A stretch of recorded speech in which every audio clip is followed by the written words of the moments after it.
Okay, well, today I wanted to talk about how you handle your activities if you've overdone it a bit and one of your muscles is really tight and sore. And I can talk about this because that's exactly where I am right now.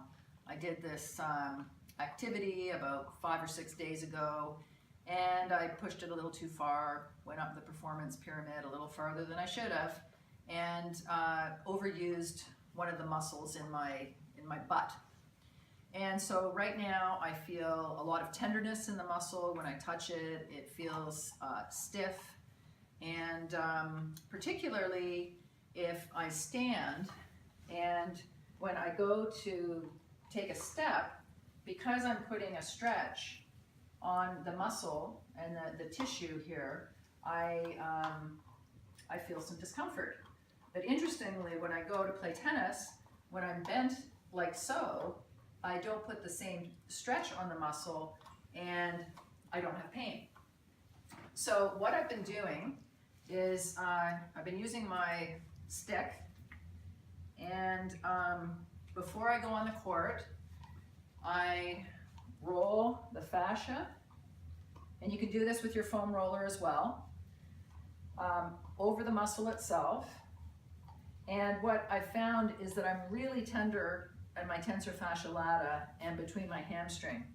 So I roll at a site that's distant from the muscle that's hurting. So here it doesn't hurt when I move, but when I touch it, it's tender.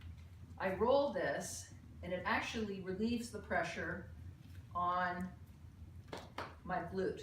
So now, when I go to stretch, I don't feel any pain there. Whereas when I did that before I rolled, I felt discomfort here. So by rolling the tissue down here, I've taken the pressure off of the muscle and it feels better. And then it's important to make sure that the butt muscle's firing properly. So we would do glute activation, and just standing, squeezing the legs together and firing my butt muscles, and I'm touching them because that helps them to wake up. So I'm going to get ready to go out in the tennis court. I will do this. I feel good. I can move around. And intermittently while I'm playing, when I go to get a drink of water, I'm going to use my stick and I'm going to rub that tissue along the side of my leg, because when I'm out there running around, I'm creating the imbalance potentially again.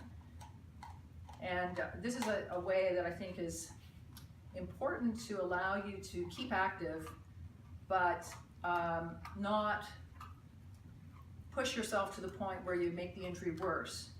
If I wasn't to release the tissue here and I was to go run around, I may continue to pull on the muscle in a way that isn't good.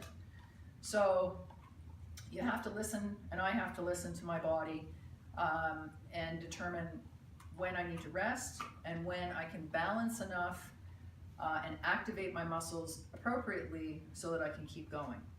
But for sure, I'm not going to go and push myself too high on the performance pyramid into the power and speed workout. I'll just stick to more endurance and strengthening for today.